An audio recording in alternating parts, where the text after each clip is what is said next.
La solidarité en Afrique et notamment les ONG, est-ce une aide ou un piège pour l'Afrique? Bienvenue sur Goûter Panafricain, la chaîne tournée sur la communauté africaine avec sa diaspora et sur le panafricanisme. Avant de démarrer sur ce podcast, je voulais vous annoncer la 4e édition de la journée de la femme africaine qui va se tenir à Creil, organisée par SOS Racisme. C'est l'occasion de mettre en valeur toutes les personnalités féminines africaines qui ont été fortes pour le continent. Ça sera l'occasion aussi de croiser le président d'Africains du Monde, Thibaut Obou. Donc vous pouvez y aller en nombre à cette réunion qui se tient le 31 juillet à Creil. Toutes les informations sous la vidéo. Aussi, autre point d'information, là ça concerne la maman de Hamzat Boukari Yabara, qui est un auteur panafricain, un auteur connu dans la communauté qui a également participé à un de nos débats Goûter Panafricain. Et sa mère a des soucis de santé et il fait appel à vos dons. Donc vous pouvez aider sa mère en donnant un peu d'argent sur la cagnotte qu'il a mis en place sur internet. On vous met le lien sous la description de la vidéo. Ça va l'aider. Voilà, le lien est sous la vidéo. Concernant le débat du jour, on va parler de la solidarité en Afrique. Comment les Africains s'unissent pour se développer. Et notamment, on va s'attarder sur les organisations non gouvernementales qui sont en grand nombre dans les pays africains, qui sont là pour principalement aider les populations, mais on va déceler aussi que certaines sont politisées et certaines utilisent leur influence pour d'autres actes qui sont beaucoup plus obscurs. Autour de la table, ça sera mes panélistes du jour, Hachem Sout et le président d'Africains du Monde, Thibaut Obou. Je laisse regarder le podcast. Bonjour à tous et à tous et bienvenue au Goûter Panafricain. Je suis encore de nouveau je suis très heureux de vous retrouver pour un nouvel épisode. Aujourd'hui, on va parler d'un sujet qui est très important, la solidarité et les ONG en Afrique. Est-ce que c'est un piège ou non? Ça va être un très beau débat ce soir. Autour de la table, on a la reine Hachem Sout. Comment tu vas, Hachem Sout? Merci Thomas. Merci donc à Thibaut Obou d'avoir accepté l'invitation. Excusez-moi, je suis loin. On n'est pas forcément donc sur Paris. Encore une fois, merci pour ce direct et éventuellement s'il y a des petits soucis de son, mais sinon c'est parfait. Merci. Merci beaucoup à toi. Et Thibaut Obou d'Africains du Monde, je te laisse remettre ton micro. Comment tu vas, Thibaut? Ouais, je vais bien. Je vais très très bien. Merci à tout le monde. Merci à toi Thomas pour ta régularité, ta constance et puis toujours du nouveau dans la technique. Merci à Youssou pour le direct depuis la province. C'est courageux et même je dirais même mieux depuis le lieu de vacances. Donc c'est dire que la lutte est importante. Ouais, exactement. Même pendant les vacances, on est toujours là à faire du contenu. Ok, passons maintenant tout de suite sur le sujet du jour qui concerne les ONG. Voilà, la solidarité en Afrique. Les ONG, il y en a beaucoup sur le continent africain. On voulait avoir un regard un peu plus analytique sur ces organisations. Avant de démarrer, de parler des ONG, je voulais tout d'abord introduire le sujet en parlant de la sécurité sociale. C'est un droit, en fait, la sécurité sociale, c'est un droit humain fondamental qui vise à garantir que chaque personne puisse vivre en bonne santé et dans la dignité. Donc, on connaît tous la sécurité sociale en France. Elle revêt plusieurs aspects, donc le plan financier, elle assiste des personnes lorsque celles-ci sont confrontées à divers événements. Historiquement, donc la sécurité sociale a été mise en place par le général de Gaulle dans les années 45. Elle a versé en fait plusieurs milliards d'euros pour les prestations sociales en fait pour aider la population, soit l'équivalent de 25% du PIB français. Au niveau régional que national, la couverture de la protection sociale reste limitée en Afrique. Les estimations les plus récentes montrent que la couverture de la protection sociale est la plus faible au monde en Afrique, avec un taux de 17% de la population. Et là, c'est là que ça devient problématique, parce qu'on sait que le continent africain fait face à divers challenges, j'ai envie de dire, divers problèmes la pauvreté, forcément. L'extrême pauvreté est mesurée par le nombre de personnes vivant avec 1,90 $ par jour. Donc, on peut dire que la sécurité sociale serait une vraie solution pour les continents africains. Mais pour pallier à ça, et c'est là qu'on arrive sur ce sujet, donc il y a beaucoup d'ONG qui œuvrent en Afrique. Vous les avez vus, hein, c'est souvent les mêmes photos, c'est toujours les enfants noirs qui sont sauvés par... c'est un peu un cliché, hein, par les Blancs qui viennent sauver cette population africaine. Donc j'ai mis un peu des exemples sur les photos, on en a vu partout. Donc les ONG, qu'est-ce que c'est? C'est une organisation civile d'intérêt public qui ont un caractère humanitaire. Ils dépendent ni d'un État, ni d'une institution internationale. On peut dire que c'est super, hein. Ils font face aux situations d'urgence que connaît l'Afrique. Les ONG aident à la mise en place d'écoles, à la mise en place d'aide aux soins médicaux, à la mise en place d'infrastructures, de lutte contre cette pauvreté. Donc on pourrait dire que c'est du pain béni que viennent ces ONG.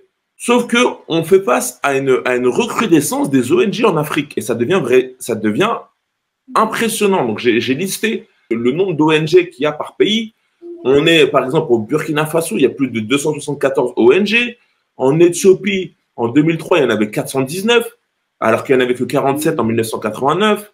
Au Ghana, on est à plus de 1300 ONG. Au Kenya, on a 511 ONG. Donc c'est des chiffres qui sont étourdissants. Il y en a plein partout en Afrique. Ce qu'il faut savoir aussi, c'est pour ça qu'on arrive sur le vif du sujet, c'est que ces organisations sont assez opaques.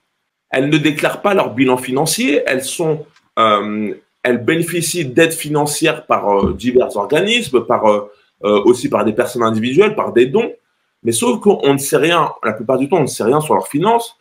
Est-ce qu'elles s'enrichissent, mais est-ce qu'elles rétribuent réellement leur plus-value aux populations africaines? Soit sinon, elles dissimulent leurs profits pour éviter les répressions des États. Parce qu'il faut savoir aussi qu'il y a certains États africains qui peuvent aussi, en connaissance des finances de certaines ONG, peut-être qu'ils peuvent en profiter pour les prendre. Donc c'est peut-être pour ça qu'ils dissimulent leur bilan financier. Sauf que, on va prendre le cas du Mali, Assimi Goïta, dès 2022, a interdit les ONG financées par la France d'œuvrer au Mali. De ce fait, la France a suspendu son aide au développement au Mali en 2022, suscitant aucun regret du gouvernement malien en vue de la refonte de son État. Déjà, quelle est votre opinion sur le rôle des ONG en Afrique? Pourquoi il y en a autant? Et est-ce qu'elles sont réellement bénéfiques aux pays africains? Je vais laisser Thibaut Obou répondre en premier, et ensuite, ça sera Hachem Soud qui va pouvoir débattre sur le sujet. Ok, merci Thomas, merci pour le sujet qui est très important puisque les ONG, il y en a un peu pratiquement partout en Afrique et puis là, tu as cité les noms, les ONG qui sont un peu dans différents pays et là, tu as donné un chiffre qui est vraiment très élevé. Pour le cas de l'Utopie, 479 ONG, ça fait beaucoup. Mais avant de commencer, tu as parlé de la sécurité sociale en France qui permet de pallier un peu à la pauvreté et puis surtout pour aider la population française à se soigner. Donc, il faut quand même comprendre pourquoi la sécurité sociale a été créée, dans quelles conditions ça a été créé et quels sont ses objectifs et aujourd'hui, comment elle fonctionne. Est-ce qu'elle fonctionne bien? Quel est son état financier aujourd'hui? Et est-ce que le même mécanisme a cours en Afrique? Et pourquoi en Afrique, on pense que cette couverture semble être très faible selon le chiffre que tu viens de donner par rapport au produit intérieur brut. Donc, deux éléments. Le premier élément sur la sécurité sociale, c'est que elle est née dans une situation de guerre. C'est 45, c'était juste après la guerre. Et avant ça, ça veut dire que ici en France, la population mourait de maladies, notamment la peste et l'hygiène. L'hygiène était vraiment très précaire en France et en Europe, d'où il y avait cette histoire de hécatombe, hein, pratiquement. Hein, les gens mouraient vraiment très facilement pour une maladie qui est bénigne. Hein. Donc, on avait aussi la famine qui sévissait dans toute l'Europe et notamment en France, dans les provinces françaises. Les gens avaient du mal à se nourrir puisque l'agriculture avait du mal à s'imposer, puisque les terres en France sont des terres arides où les productions sont difficiles. Donc, pourquoi la sécurité sociale? La sécurité sociale ici, parce que nous sommes dans un pays qui est très individualiste, c'est-à-dire que c'est l'individu qui prime sur, on va dire, sur le collectif. Étant donné que l'individu prime sur le collectif, chacun doit s'en sortir tout seul, qu'il soit malade ou qu'il soit en bonne santé, il doit se débrouiller pour se soigner, payer ses soins. S'il peut pas les payer, il n'est pas soigné. Ok. Donc, mais la là, sécurité... ouais, donc ouais, là, tu nous as bien débattu sur la sécurité sociale, mais revenons un peu sur le sujet, sur les ONG en Afrique. Toi, non, c'est pour mieux expliquer. C'est pour mieux expliquer les ONG que je vais un peu dans l'historique. Donc, pourquoi on pense qu'en Afrique, il n'y a pas la sécurité sociale pour pouvoir couvrir les soins médicaux, plus, disons, socialement, secourir les personnes quand ils sont dans les états de détresse. C'est que en Afrique, pendant longtemps et des millénaires, il y a eu ce qu'on appelle la solidarité de droit et la solidarité naturelle. Ça veut dire quoi? Ça veut dire que dans une famille, quand il y a un individu qui est malade, c'est l'affaire de toute la famille. C'est-à-dire que s'il y a quelqu'un qui est en France et qui est en état de fortune, il se dépatouille pour amener de l'argent en Afrique pour soigner la personne qui est malade. Ça, je parle de cas d'aujourd'hui. Et de l'autre côté, c'est pareil. C'est-à-dire tout un village s'occupe d'une personne pour qu'elle soit en état de santé. Ça, c'est ce qui se passait à l'époque d'une solidarité de droit. Une solidarité interne.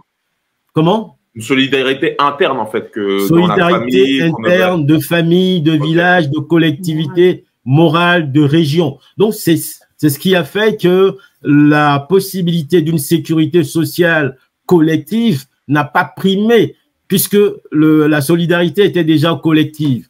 Donc, la solidarité telle qu'on la connaît aujourd'hui au niveau français existe maintenant dans pratiquement tous les pays africains. Il y a des caisses de sécurité sociale, mais la plupart de ceux qui en bénéficient réellement, c'est ceux qui sont salariés. La plupart du temps, c'est les salariés qui en bénéficient, puisque ce sont les salariés qui cotisent pour avoir cette sécurité sociale. Il y a aussi des caisses agricoles pour les travailleurs paysans, agricoles et tout. Mais au-delà de tout ça, il y a une solidarité de fait et de droit qui fait que les gens sont couverts. Donc, la Banque mondiale ne prend pas en compte cette solidarité dans les chiffres. J'ai envie de te demander, est-ce que tu penses que cette solidarité, elle est aussi forte que la sécurité sociale? Est-ce que c'est encore viable? Non, je pense qu'il faut allier deux choses. Je dis même trois. D'abord, une solidarité organisée qui tient compte des rapports familiaux, des rapports sociaux et des rapports régionaux. C'est-à-dire que les gens, de façon naturelle, ils viennent en contribution à leurs frères, cousins, amis et tout ça. Mais il faut que ça soit organisé. Si c'est organisé, ça veut dire quoi? Il y a toujours un surplus dans l'apport que fait chacun pour aider l'autre. Et ce surplus peut être canalisé dans une banque. Mais c'est super intéressant. Mais est-ce que tu connais des pays africains qui ont mis en place cette cotisation? Parce que ça paraît simple, en fait. Tu mets une caisse de cotisation et voilà, chaque Africain paye un pourcentage même dérisoire et ça peut déjà faire monter les caisses. Est-ce que tu connais des pays africains qui ont déjà mis en place Oui, il y a beaucoup de pays africains qui ont mis ça en place, hein, notamment le Bénin, la Côte d'Ivoire, bon, dans le cadre de coopératives, dans les coopératives villageoises, de coopératives agricoles, de coopératives de femmes. Ça marche ou pas? Ça marche, puisque c'est ce qui pallie à la carence de l'État qui n'a pas organisé en amont le grand système pour pouvoir soigner et faire en sorte que les hôpitaux soient outillés avec les médecins, les appareillages, on va dire des liens avec les hôpitaux, la construction des hôpitaux. Donc, c'est cette solidarité qui a plus de puissance sur la solidarité de l'État. Maintenant, les ONG. Voilà, parce que, voilà, c'est ça, c'est la question. Les ONG. Ta question. De façon naturelle, comme je le dis toujours, les pays africains n'en ont pas besoin. Tout simplement, ces ONG viennent des pays qui ont détruit les pays africains. Exactement. Deuxièmement, ils viennent des pays qui imposent aux pays africains des bases militaires. C'est-à-dire que, par exemple, un exemple, c'est comme toi dans ta maison, quelqu'un vient te cambrioler, te prendre tout dans ta maison et il te dit, bah, écoute, je vais quand même laisser pour tes enfants, pour qu'ils mangent, je vais quand même laisser quelques pièces pour que tes enfants puissent manger. Et puis bon, je vais ramener quelques pâtes qu'ils mangent. Mais s'ils se blessent, je lui ramènerai un peu des pansements, du mercurochrome pour qu'ils se soignent un peu. Et puis bon, des boîtes de sardines pour qu'ils mangent un peu dans les questions difficiles. Alors que tu sais pertinemment que la personne qui te fait ça, elle t'a tout pris. Elle t'a pris ta maison, elle t'a pris tes enfants, elle t'a pris ta femme, tout. Elle a tout pris. Mais elle revient quand même entre guillemets, te soulager. Donc, en principe. Est-ce que c'est pas un peu de l'hypocrisie, tout ça? Mais ça va plus loin que ça. Ça va plus loin que ça. En fait, c'est un peu comme dans une prison où ceux qui ont la force sont la plupart du temps les matons, c'est-à-dire ceux qui surveillent les prisonniers qui font maintenant la loi, puisque ils viennent voir les prisonniers de temps en temps pour leur dire, mais si vous voulez avoir une permission de sortie pour aller voir votre famille, il va falloir peut-être donner un petit truc, ou il va falloir faire un truc, ou bien, bon, c'est un peu un système de ce type-là. Ce qui fait que cette solidarité, elle est un peu, on va dire, elle pose problème. Ça, c'est un. Et deuxièmement, il y a eu des faits. Par exemple, je vais prendre un cas rapide. C'est dans le cas du Biafra, par exemple. Le Biafra, c'est au Nigeria.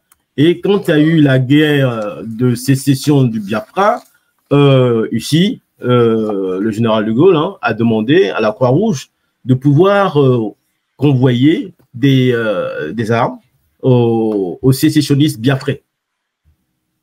Et ils ont été arrêtés, les avions ont été arraisonnés. On s'est rendu compte qu'en fait, c'était la Croix-Rouge qui convoyait en fait des armes. Et maintenant, plus récemment, dans le cas de l'affaire de l'Arche de Noé, on s'est rendu compte que tout un avion entier était rempli d'enfants. Et ils ont été arrêtés par hasard, alors que c'était une ONG qui était censée aider les enfants, leur venir en aide, leur donner quelques livres. Pourquoi l'avion était rempli d'enfants? C'était à quel but? Comment? C'était à quel but? Pourquoi ils avaient rempli l'avion d'enfants? Ils allaient en faire quoi? Bon, la première réponse qu'ils ont donnée, c'était de venir faire adopter les enfants. Les faire adopter par des familles françaises qui en avaient besoin, qui n'avaient pas d'enfants et tout ça. Même si on veut adopter les enfants, il faut demander l'autorisation déjà des parents direct. Après les parents, l'autorisation du pays pour pouvoir faire voyager les enfants. On peut pas prendre des enfants en masse, les mettre dans un avion et puis les faire venir en France. C'est gros. Ça fait pas longtemps l'affaire de l'Arche de Noé. Ça c'est récent. Là récemment au Kenya et en Inde, on s'est rendu compte que Bill Gates et sa fondation ont pratiquement stérilisé toute une région avec des vaccins. Ah bon? Ben oui. Donc c'est dire que ça pose des questions. Et puis dans les années on va dire dans les années 90 2000 en Afrique, il y a eu des vaccins contre la poliomyélite. La poliomyélite. Voilà. Et donc, ces vaccins ont rendu beaucoup d'enfants handicapés. Donc, les ONG, la plupart du temps, c'est un peu compliqué leurs actions concrètes sur les pays africains. Ok, merci à toi. Bon, on est resté un peu longtemps parce que Ashensout avait des petits soucis de connexion. Elle vient de revenir. Ashensout, pour toi, y a-t-il un intérêt politique derrière ces organisations, ces ONG? Les trois, que ce soit une association, une ONG ou une fondation, il y a le fait donc d'aller vers autrui et donc de porter assistance à autrui. Donc tu as fait effectivement très bien l'exposé concernant la sécurité sociale. La sécurité sociale, est une façon donc de mettre en évidence donc le travail et de prémunir effectivement les travailleurs donc des risques liés à la vieillesse, à la maladie et puis à la séparation et au deuil. Donc effectivement, ils ont créé ce qu'on appelle un principe de solidarité fondé sur le travail et l'épargne. Les ONG, c'est totalement différent, hein, et les associations aussi, et également pour les fondations. Dans les trois cas, on a ce qu'on appelle, notamment pour les ONG et les fondations, l'idée donc de l'intérêt général, l'intérêt public. C'est-à-dire que il y a un intérêt à intervenir d'une manière ou d'une autre.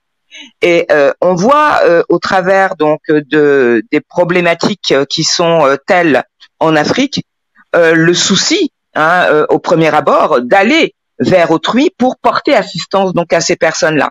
Sauf que comme tu l'as indiqué donc par rapport donc au Mali, il y a quelques doutes donc par rapport donc aux interventions externes pour pouvoir porter assistance dans certains domaines, l'école, la santé, par exemple pour les femmes, hein, ou l'agriculture, hein, l'agriculture solidaire. Il y a un intérêt effectivement à porter assistance de l'extérieur. Et puis il y a aussi la demande de fonds qui est, on mobilise le public, hein, on voit fleurir donc dans les métros, dans l'espace public, des affiches qui vont toucher au cœur, qui vont aller droit au cœur donc de la population des pays externes, pour pouvoir mettre la main à la poche pour pouvoir concrétiser ces projets-là. Sauf que actuellement, ce que l'on voit fleurir, ce sont des notions qui ont fleuri en même temps que la création des ONG. Par exemple, il y a une notion qui est importante donc à savoir, c'est le droit d'ingérence. Le droit d'ingérence, a été créé notamment par Bernard Kouchner, c'est d'intervenir dans un État sans son consentement, avec une obligation, c'est à faire appliquer par tous les moyens les droits de l'homme. Au-delà du parti politique, hein, au-delà des principes effectivement électifs, hein, qui ont porté donc à la tête de ces pays-là certains types de chefs d'État, ils vont intervenir. Et on voit, lorsque l'on regarde les bilans qui ont été produits par les ONG, il y a parfois une façon d'interpréter leur intervention. C'est-à-dire qu'ils s'estiment au-dessus des gouvernements, ils s'estiment au-dessus des États pour porter haut et fort le principe donc de protéger les populations au nom donc des droits de l'homme. Et c'est là. Est-ce que le fait qu'ils se mettent un peu au-dessus des États, c'est pour vraiment peut-être qu'ils font face à des pays qui ont du mal à mettre en place des actions, et peut-être que c'est tellement lent qu'ils sont obligés de passer au-dessus des lois pour vraiment aider les populations. Lorsqu'il y a un conflit armé où on voit, alors ça c'est un principe, hein, au niveau des guerres, hein, alors qui est au niveau de l'ONU, on ne touche pas à la population. On voit ça donc dans les guerres, les populations doivent être indemnes, ils ne sont pas engagés à proprement parler dans les conflits. Sauf que maintenant, aujourd'hui, on voit bien dans certains pays que les populations sont utilisées justement dans les conflits armés entre deux belligérants. Ça veut dire que le principe du terrorisme, hein, les groupes armés sont plus ou moins armés. Quand on dit armés, ils sont armés par un pays. Et en même temps, ils font venir donc des ONG. C'est ce que dit Assimi Goïta. Donc pour lui, le fait donc du pompier pyromane a ses limites. Qu'est-ce que ça veut dire intervenir au principe donc altruiste dans un pays pour pouvoir, comme tu l'as dit tout à l'heure, il y a une certaine opacité au niveau des financements. Qui c'est qui abonde ces organismes pour pouvoir intervenir au-delà, au-dessus donc des États, pour pouvoir installer des principes de droit de l'homme. Alors c'est là que on est en droit de se poser la question de comme je l'ai dit, de ces concepts qui sont créés de l'extérieur, de solidarité, pour pouvoir en même temps permettre, et ça je le dis entre guillemets, que les conflits armés puissent être le moindre mal. je l'avais dit dans un précédent enregistrement, c'est ce qu'on appelle le doctrine donc de la guerre révolutionnaire. C'est l'entracte. Merci à toi de visionner ce podcast. Pense à nous laisser un like. Ça sera la preuve que tu nous soutiens, que tu soutiens notre travail. Et pense à t'abonner à notre podcast si c'est pas déjà fait pour nous aider à atteindre les 2000 abonnés. Juste, donc toi Thibaut, est-ce que tu partages aussi le même avis qu'Hachensout? Est-ce qu'il y a des intérêts politiques derrière ces organisations? Et bon, c'est forcément des intérêts qui sont politiques parce que toutes ces associations, ces organisations, ces fondations, elles viennent d'un pays et elles agissent avec un passeport. Elles ne sont pas sans pays. Elles ont souvent un passeport d'un pays. Et la plupart des passeports qu'ils ont, soit c'est le passeport européen, soit c'est le passeport américain ou le passeport canadien. Donc, ils viennent d'un pays. Donc, de façon logique, aucune entité ne peut être au-delà d'une autorité qui est autonome d'un pays pour pouvoir venir faire ses activités sans autorisation. C'est ce qu'on appelle une occupation. C'est juste une occupation qui se déguise en droit d'ingérence, parce que pour pouvoir avoir un droit d'ingérence qui soit, on va dire, objectif, sans arrière-pensée, faut encore qu'il y ait réparation des dégâts qui ont été déjà commis. Il faut que ces pays d'où sont ressortissants ces ONG qui viennent aider, il faut déjà qu'ils remboursent et qu'ils réparent les dégâts qu'ils ont commis. C'est-à-dire tout ce qui a été rasé, tout ce qui a été mis en sac, les plantations, les agricultures, les populations qui ont été décimées. Toutes ces populations qui ont été décimées ne sont pas prises en compte. Et donc, on ne peut pas faire venir une autre entité au-dessus de tout ça pour venir, pour venir s'imposer. Ça veut dire quoi? Ça suppose qu'en fait, l'État en lui-même est défaillant. C'est ce que ça veut dire. C'est-à-dire que on suppose que l'État étant défaillant, on peut agir sans État. Maintenant, si on considère que l'État est défaillant, là, on a un système de capacité. C'est comme les personnes physiques. On considère qu'une personne physique qui n'a pas toutes ses facultés doit être représentée par un tuteur au gré ou de force. Donc, c'est un peu le cas des ONG qui viennent agir. C'est pour ça que au Mali, ils ont décidé d'interdire les ONG et de les faire partir et se travailler d'eux-mêmes pour pouvoir sortir leur pays de les difficultés qu'ils ont en ce moment, des difficultés d'organisation, des difficultés financières, des difficultés liées aussi à la guerre, parce que c'est un État qui est en ce moment en guerre. Donc, je pense que tout ça doit être fait par l'État, puisque ce sont d'abord, c'est ce qu'on appelle les rôles régaliens. C'est-à-dire que c'est d'abord ce que doit faire un État. Donc, une autre association ne peut pas se permettre ça. Supposons maintenant qu'il y ait ces droits d'ingérence. Donc, on devrait d'abord commencer par ces pays où ces personnes ont les passeports. Par exemple, dans tous les pays européens, canadiens ou américains, on a des populations qui sont en détresse. La plupart de ces populations, on les appelle des immigrés. La plupart de ces populations, ils sont avec des lois qui ne respectent pas les droits humains. C'est-à-dire que on peut les remplir dans un avion et les faire partir sans leur accord, sans l'autorisation du pays qui doit les accueillir, et on les met dans les centres de rétention. Donc, si les ONG veulent réellement travailler, mais qu'ils travaillent d'abord chez eux sur des humains qui sont mis pratiquement en dehors du système de réflexion.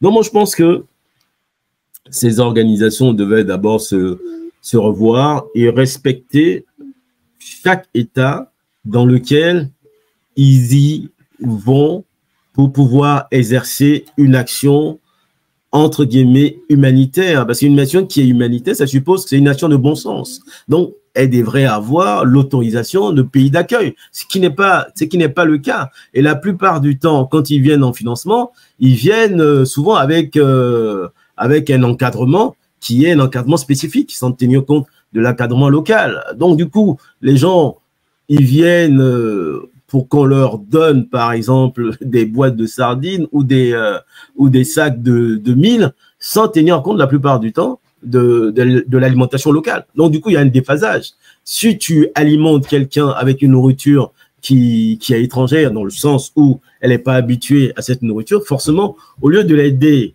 à être en état de sécurité alimentaire, en fait, tu prolonges son agonie et tu l'amènes à la mort.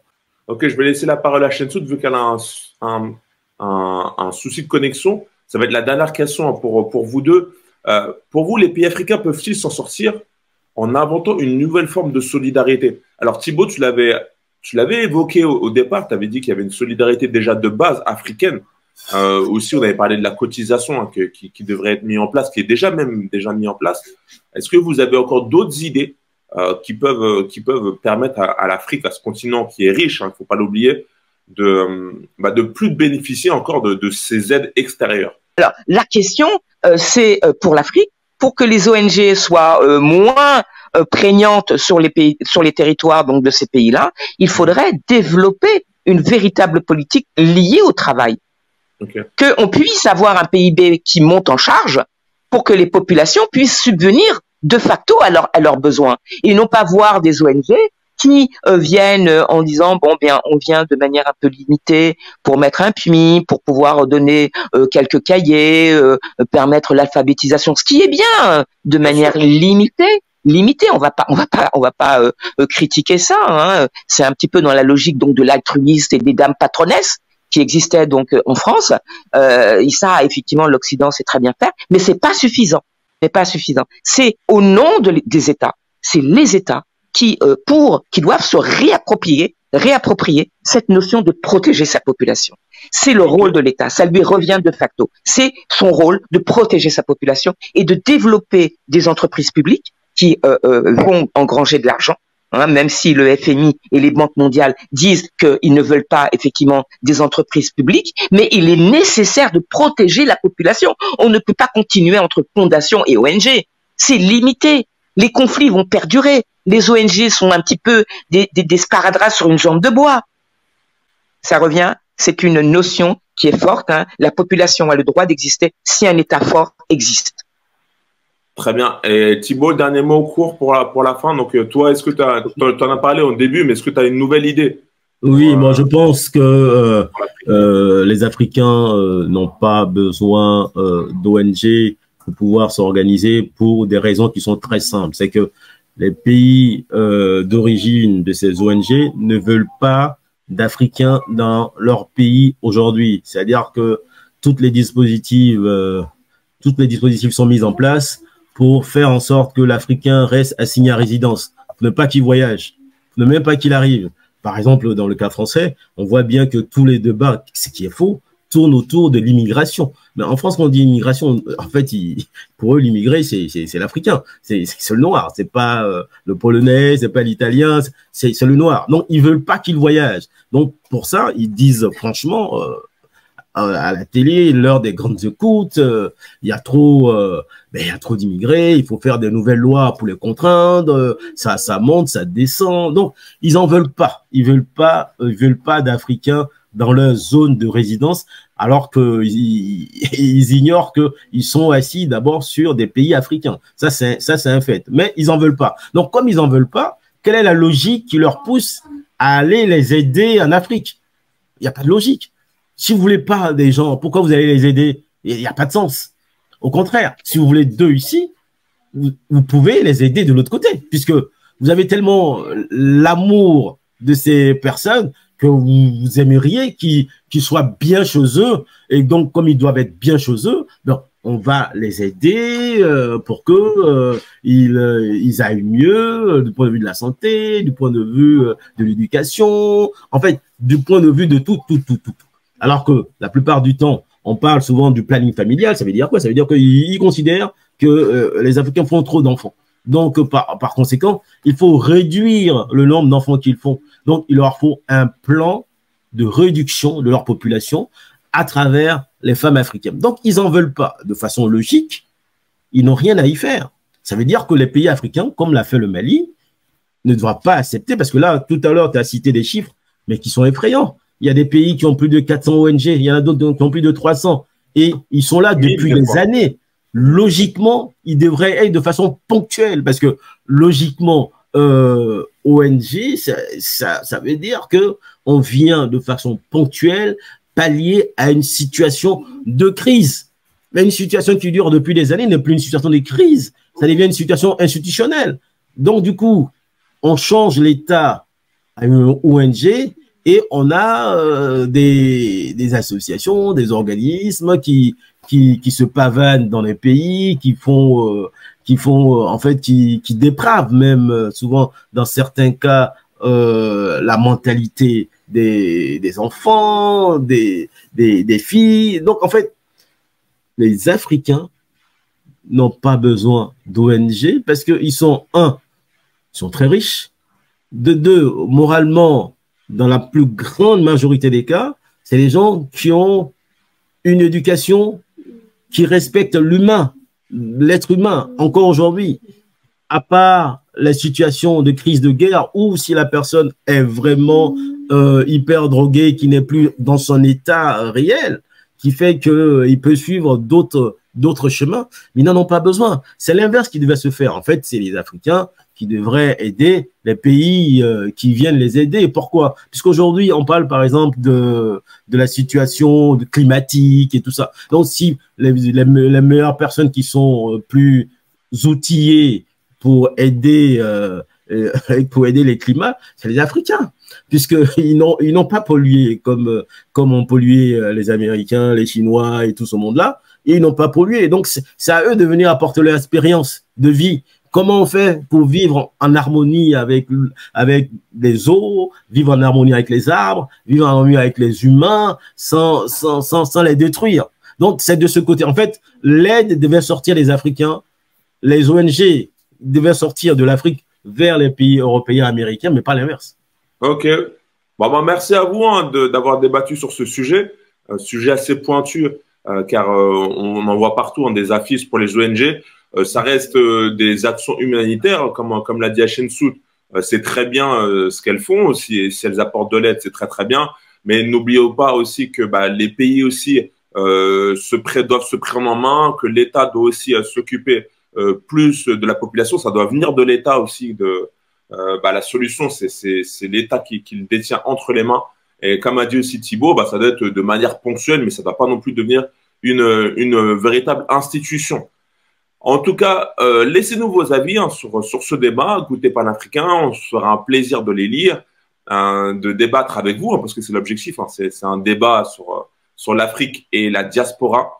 On se retrouve très bientôt pour un prochain contenu. Portez-vous bien, passez de bonnes vacances, profitez bien de vos familles. Et on se retrouve très très vite pour un prochain podcast. Merci à vous. Merci, à bientôt. C'était le débat sur la solidarité en Afrique. Et les ONG, est-ce que c'est un piège ou non? Laisse-nous ton avis en commentaire sous la vidéo. Pense à regarder la prochaine vidéo qui est juste là. C'est un autre débat qu'on a fait concernant les mercenaires en Afrique. Donc si ça t'intéresse, tu as juste à regarder cette vidéo. Pense à laisser un like et à t'abonner au podcast. Et on se retrouve très vite pour un prochain contenu.